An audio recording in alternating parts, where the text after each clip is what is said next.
course you both have a microphone. That's awesome. Thank We had to share a microphone yesterday. Oh, no. We roll big time here. You guys are professionals. That's right.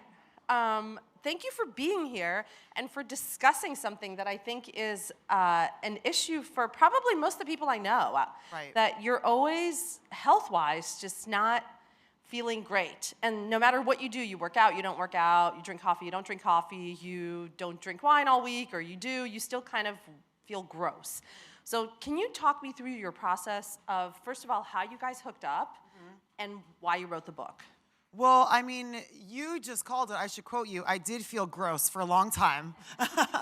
But basically, you know, for me, it was just, I would talk to people in Western medicine, and they wouldn't know what was wrong with me. And it was that thing of like, you know, you just don't feel right. There's all this inflammation. I had a really hard time, you know, keeping my weight down, which is a problem because I was always on camera. My energy level, we were just talking about this backstage. I would drink a pot of coffee before I even woke up, or before I even got picked up for work. Sometimes it felt like I did it before I woke up. I was just like coffee in bed. Seriously. But I just didn't feel right for years and years. And one thing about me is I will do the research, and I will do the program, and I'll do whatever I need to do to feel better because I love my job so much. I want to be able to have a lot of energy and really enjoy the good things that were coming my way. But it just kept failing me. And then a friend had told me about Elizabeth Troy. And, you know, when we started working together, I was already like very knowledgeable about the body. And my mother was a chef and my father was a doctor. So I was already very knowledgeable about it, but almost to my detriment because I would research it so much because I was so desperate for answers and I would do all the programs. That it actually was having an adverse effect on me. So Elizabeth just had a really incredible viewpoint on the body and the kinesthetic pattern, and it was just something new that I hadn't heard of before. And we started working together, and I started healing, and my body started changing, and I was like, I want to do a book about this. Will you do a book with me? Because I wanted to share this with the world. Right. Basically, for Laura, what I've been seeing for the last 10 years is that it really comes down to that the body was confused. And her body didn't know, because of all the information she knew, her body didn't know which way to go. So my first way was just to really just calm her nervous system down so it could take care of itself with the right nutrients and the right food and the right kinds of exercise. She was really, we talked about it before, she was really pounding her body and put a lot more stress in her body, thinking she was doing the right thing. And a lot of times that's opposite of what the body actually needs to heal. Right. And she needed to heal. Well, I was so desperate. I mean, I literally would, you know, wake up and spin for an hour and then go kickbox for an hour and then go to the gym and like lift crazy weights and do all these crazy squats. And like, I am not a lazy person. I will do the work. And the problem is that you know, all these things were completely having the wrong, just like Elizabeth said, the wrong effect on me. I was literally constantly in fight or flight. Like my body was constantly stressed out. But every day, you know, I would have this pressure of being on camera, which again was a complete blessing because I get to wake up and do what I love every day. But I literally didn't know what to do. And I know you've been very open about all the crazy diets you tried. Were you literally like reading magazines, being like, "Oh, I'm going to do the cabbage and pepper diet"? Girl, and next I would week do I'm going to do everything. I mean, if I saw something that would make you lose weight, I'm like, I'm doing that. I'm going to eat like 10 hard-boiled eggs a week and nothing else. Seriously, I would do anything and everything. Because, you know, one thing I love about my show one of the things I love, because there's so many things I love about it, but... Orange is the New Black People, lest you did not know. Thanks, guys. Is that, you know, these incredibly sexy, gorgeous women, I mean, the self-image on our set is so incredible. Like, they embrace every curve. Like, they're just like, oh, yeah, this is my body. It's the best self-image. Like, right. I mean, besides just the fact of my body transforming and finally healing, which is why I was so passionate about this book, it's just, this really is the first time in my life when I have the best body image I've ever had in my life. And it's because of what is shared in the book with you guys. And it's also just working with these incredible women. And it's like really embracing your individuality is such an important thing. Right. And it's just been incredible. So, but I really did, for a long, long time, for years and years and years, I was under this mentality of like, I have to get to a certain weight. I have to look a certain way. I have to, and it's this constant pressure. Because I love what I do so much, I didn't want to like mess it up. Yeah. Yeah.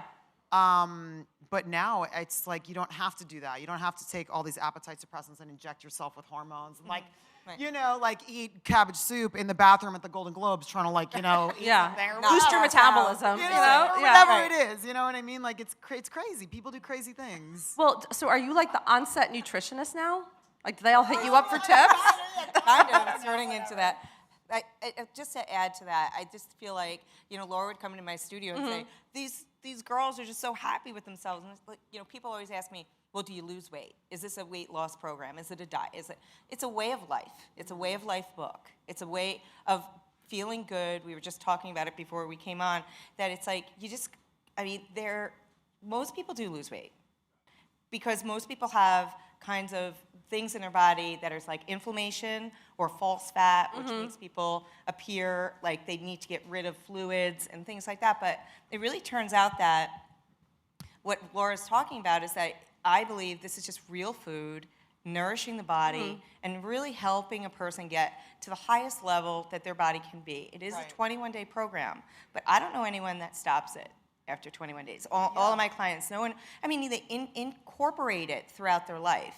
It's not something that restricts. It's kind of something that gives you the freedom to be like, wow, I can just make this happen. You get on a routine, and then you have, which Laura and I always say, it's 80-20. Yeah, you gotta have fun. You gotta be able to have your life too, and not feel like you're held back because of that. Doesn't create anything good. Right. It just doesn't. And the one thing I just wanted to add to that quickly was, in terms of like if you look at survival of the fittest and things like that, when you do this plan and you really start to jumpstart your body into operating the way that it should be, naturally you lose weight because your body doesn't want to be.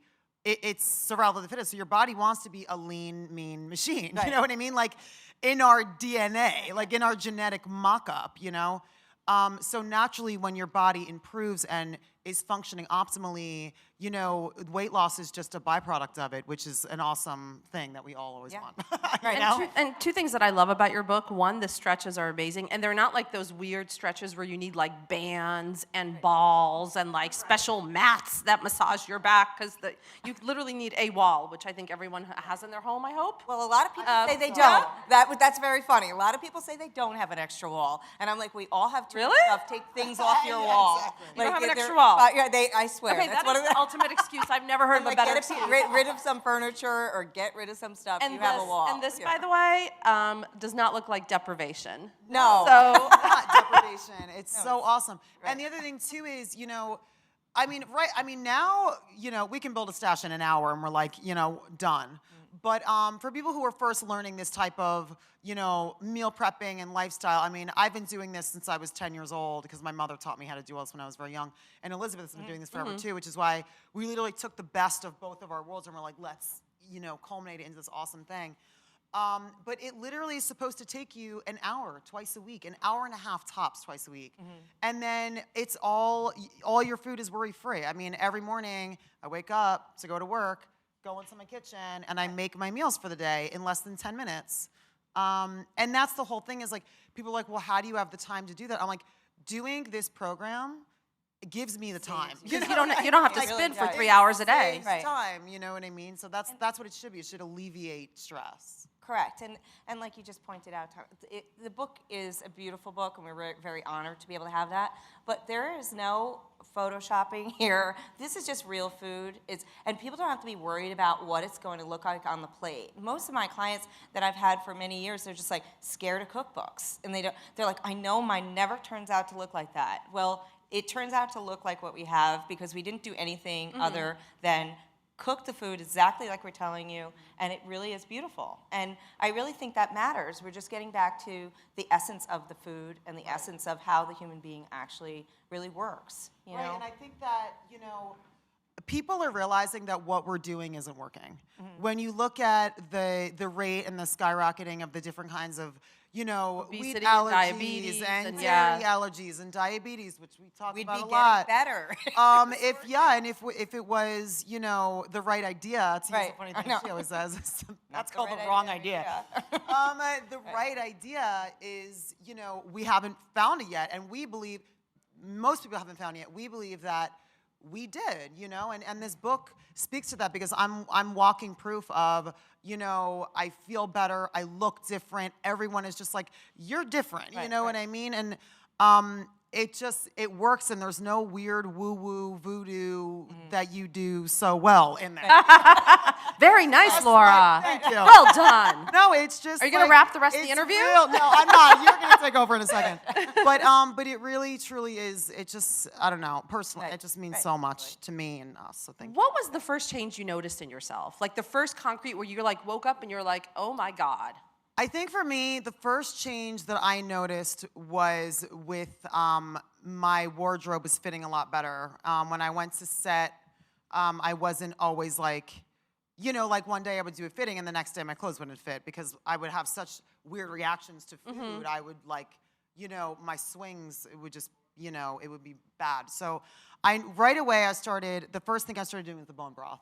Which Which I helped cut a in lot. there just a second? I'm Please. sorry. That really was, which I'm seeing more and more in the last 15 years now.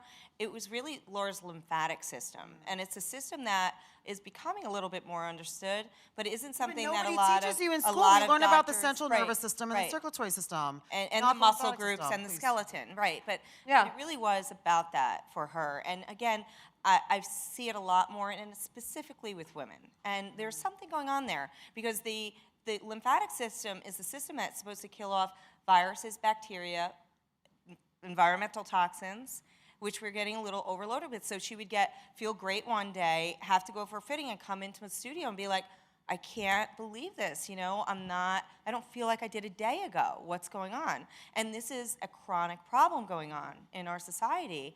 And we did address it. I think it really healed. So it was something that I could see a lot of people benefiting from, but Laura's was to an extreme. It really was. It wasn't something simple. It wasn't just an actress being like, I want to be perfect. It wasn't that at all. She just wasn't feeling good, and it was a real deep issue that we did plug through, but it was exactly opposite of what she wanted to do. She wanted to do kickboxing twice a day. I'm like, if you keep doing this, I had to sit her, You're gonna be in sit traction. her trainer down in LA and tell him, I'm like, dude, you're awesome, but you just can't do this to her anymore. And I'm like, come here, give me a hug, but no. I would show up. And it's not bad for everybody. Did but you lift weights yesterday? I'm Right, like, what? right. I could Maybe. tell when I saw her. I was like, no, we're swimming against the tide there, know. So anyway, go ahead. No, Sorry. No. Yeah. But honestly, to answer your question, the bone broth is what really kicked that into Yeah, high it did. gear, Right. which is why it's one of the 3 pillars of the book. It's so important. Right. And what is your go-to snack now when you're running around doing press all day?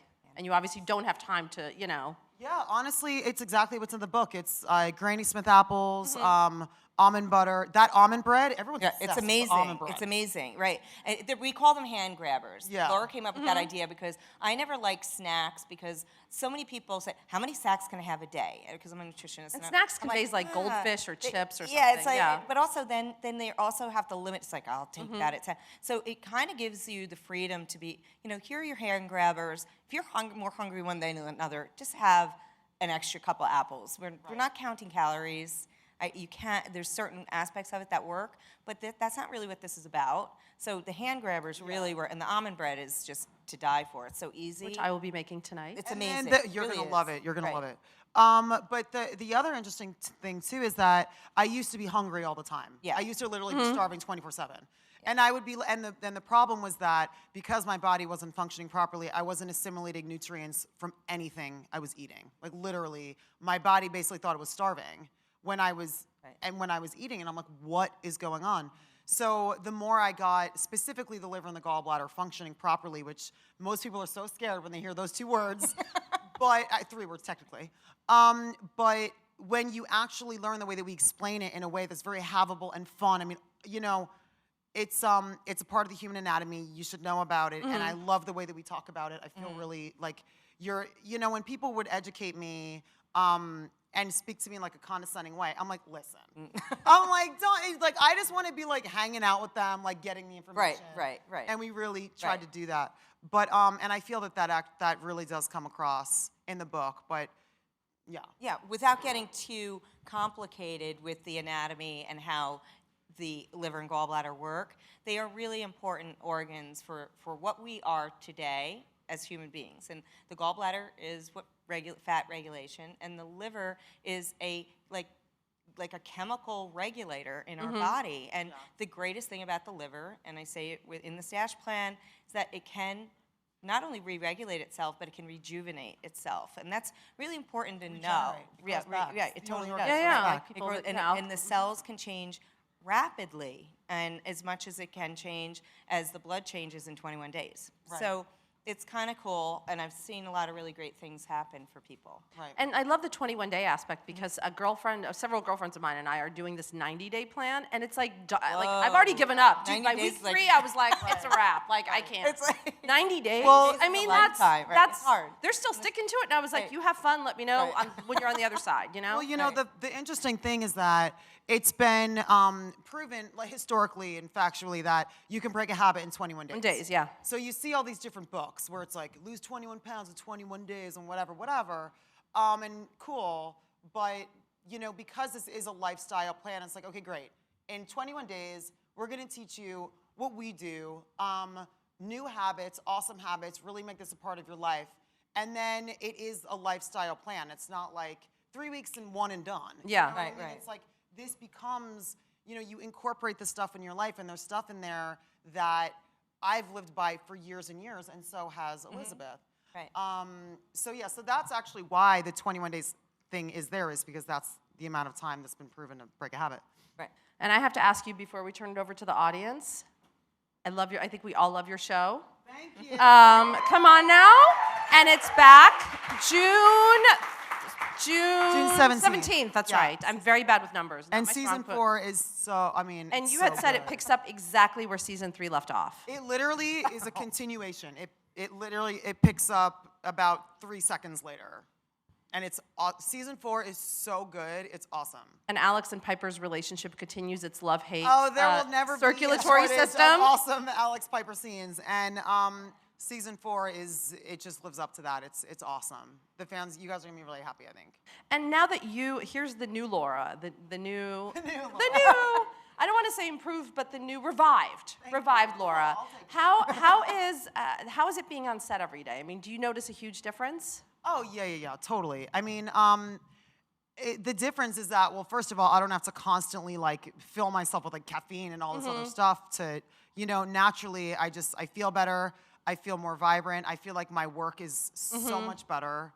I mean, I'm always, like, proud of the work that I put out, but especially in recent years on Orange, since I've been the new, revitalized, whatever you want to call it. But the fact that I really am healing and improving and getting better physically and mentally and spiritually, it's like night and day.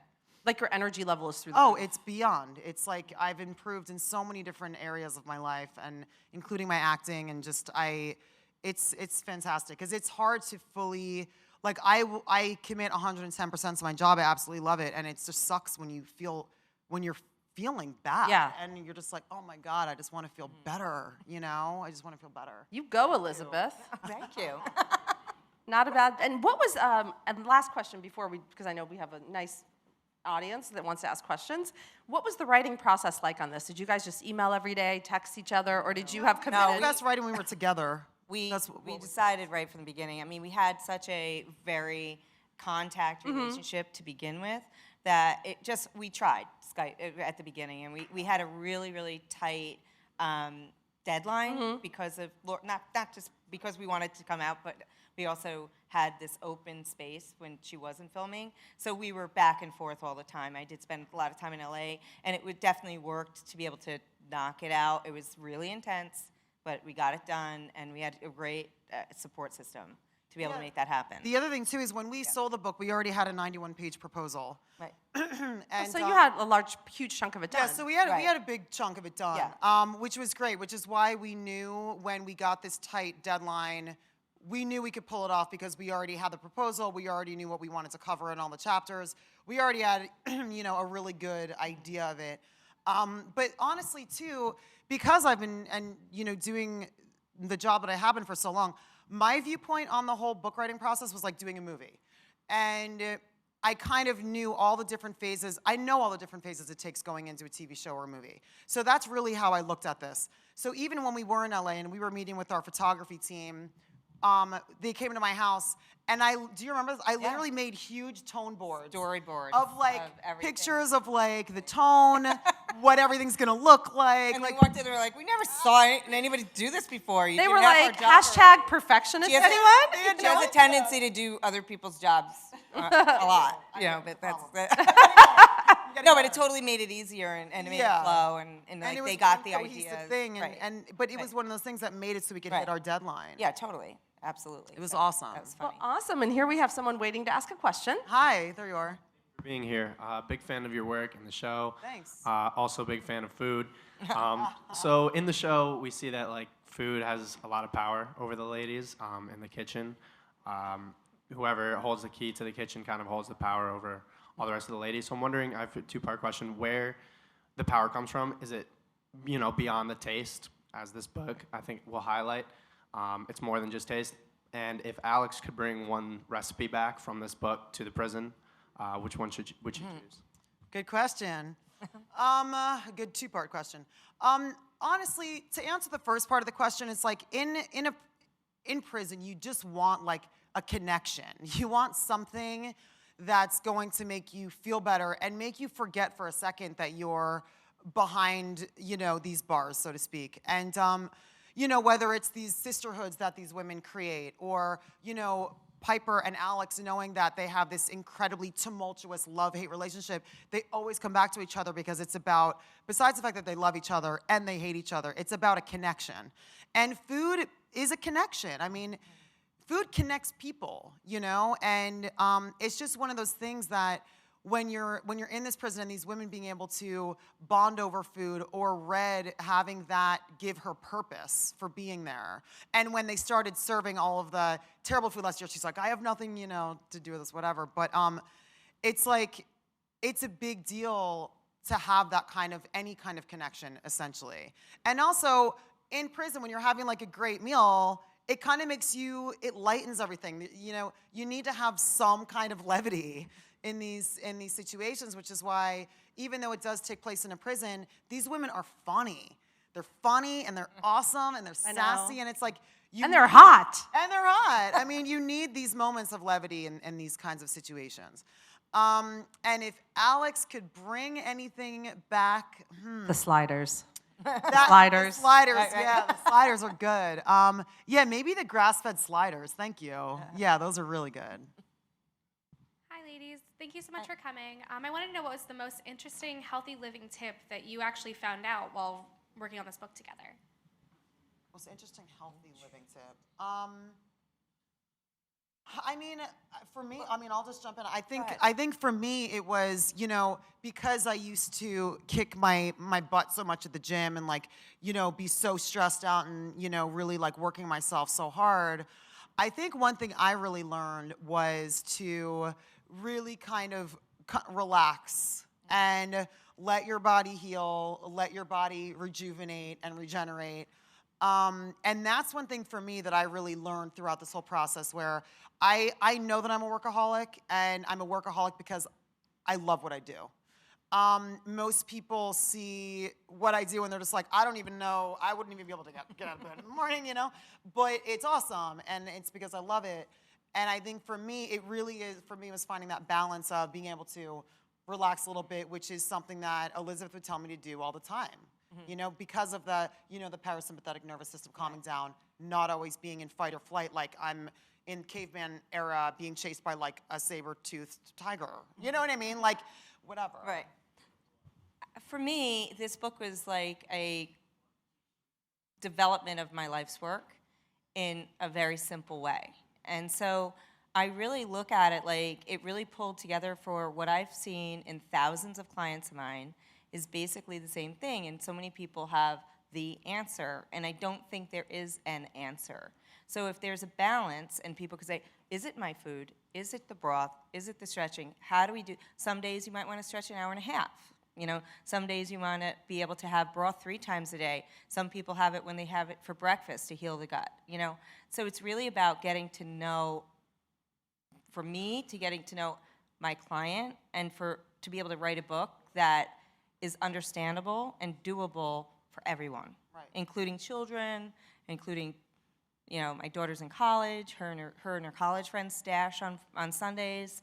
It's like a really important thing that it's not just for certain people. It's a very, very doable learning experience for everyone. And back to those sliders, those are like the perfect kid finger food, Totally. honestly. I mean, Absolutely. you can't Right. do anything better than that. Totally. So. Yeah, yeah.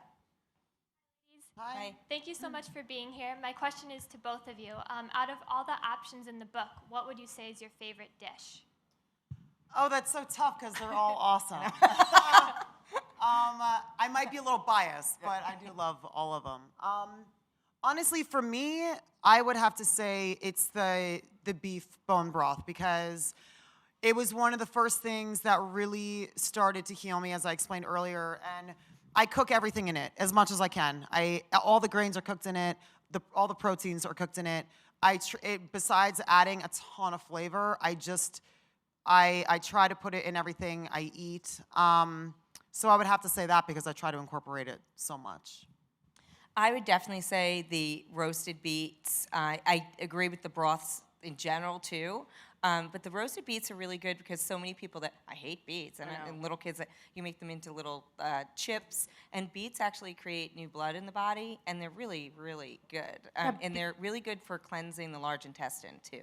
So I would definitely say, I mean, they're a side dish, It gets sweet and amazing when you roast them. All the flavor gets really well. Like when Laura went on set, there was a lot of things like I used to do with a lot of athletes too. These foods are really based on, I mean, you really can eat most of them room temperature, and they travel really well. Right. So the beets are exceptional for that too. So We're going to spotlight the beets because Right. the beet really is They really the are. forgotten vegetable. Yeah, and It the really other is. It's thing like the too llama is- of vegetables. Like people just, yeah, it is. Very true. But we don't, most people microwave their food when they're at work, which is a total, we feel is a no-no, because you basically put all this amazing stuff into this food and then you microwave it and it totally denatures it. So the whole point is that a lot of these recipes that we put into this are made to eat at room temperature, or you can heat them up, or whatever, as long as you don't have a microwave. But that's another Yeah, thing too. that's So, important they to are say. awesome at room temperature. It's totally true. Next question, please. Hi, good morning, ladies. Hey, how are you? I'm Look at that good. shirt. I know. I'm a huge fan. I'm such a huge fan of both of you. I had a question Okay. yesterday. I had a question. So we know in season 1 of Orange is the New Black, Red ran the kitchen, and then in season 2 and 3 it was more Gloria. Right. So I was wondering, what would Alex do if she ever ran the kitchen, and who would you hire as your staff? Oh, that's tough. Good question. What would I do if I ran the kitchen? Honestly, I'd probably give the kitchen back to Red. Because she knows what she's doing in there. I don't know. Who would I hire? Well, I definitely would try to serve things more like season 1. Because selfishly, having to do scenes where we have to eat what's there currently is pretty terrible. But Yael, she will literally, she will just eat the food. She's so great at just sitting there like eating the food. But I always had a trick, which was I would always chew on oranges in the scene. Oh, okay. So, you know what I mean? But then there was a certain point where we didn't even have oranges anymore. You know? And I was like, what? Like, what is happening? Who would I hire? Well, I gotta say, like, all the Latino girls are killing it in the kitchen right now. So yeah, obviously, I think I would have Red and Gloria together also, because that's never a dull moment, That's always exciting to. Alex likes to kind of, observe what, the craziness around her. So I think she would try to put people together that would probably, cause some, be entertaining for her. So she'd play with Red and Gloria and, Flocka and, Dasha. Turn up the and heat everybody is else what in you're there. saying. Hell yeah. Yeah. I'll definitely try to turn up the heat. Last question, please. Hi. Are desserts allowed on the stash plan? Oh, yeah, totally. I mean, again, we're like 80-20, you know? So it's like 20% of the time, you know, when we won the SAG Award a few weeks ago for, you know, Best Ensemble, thank you guys. We drank champagne, we ate chocolate, we did whatever we wanted to do, and then the next morning I pulled my stash out and I made my breakfast. So I don't even really think about it anymore, but it's like that 20%, it's like, yeah, live your life, be free, do what you want to do. Again, it's a lifestyle plan, and I'll be the first one to tell you, you can't be so rigid on something 100% of the time because it just won't work. Can I comment also on that? I have found that so many people that stay on this for the 21 days, especially, which is kind of epidemic, that people really do crave a lot of sweets. They really do have a tendency to come back and say, I can't believe it. I really do not want that ice cream at night as much. You know, it's not a cure-all, but it just isn't, that some of the regulation of glucose really happens with, Granny Smith apples are picked for a reason, okay, in this book. They really do have very little sugar, but also break down bile and help the body metabolize fats. And so a lot of times when a person has that going on, they really want a lot more starches and carbs and sugars. So it just gradually, if a person gets through the 21 days, they kind of say, wait a minute, that was really cool. I didn't even try. You know, that's part of what I try to do with everyone. It's like things just kind of drop away. And it's like, wait, that's cool. So it doesn't mean they don't like their chocolate lava cake anymore, but it doesn't mean they have to have it all the time or eat the whole Yeah, and there's nothing cake, wrong with having you know. some like dark chocolate. Right, and totally, right, Whatever. right, I mean, yeah. it's like, do your thing. Right, You know, totally. like whatever. Right. But just do it sensibly. Yeah, Right. and like Right, use it common just kind sense of and just have kind fun. of becomes part of your life. I'm totally making the grass-fed sliders tonight. You and the love beets. those grass-fed Right, love sliders. those. It's Do so And the funny. beets, because Right. like I said, Okay. I will resurrect the beets Right. single-handedly. Okay, I've been doing it for It's going to be years. you and I will work Right. together, and we're going to make the beet the Definitely. beloved vegetable it should be. Thank you Definitely. guys so much. Thank The book is Thank you. the book is out now, and it's amazing.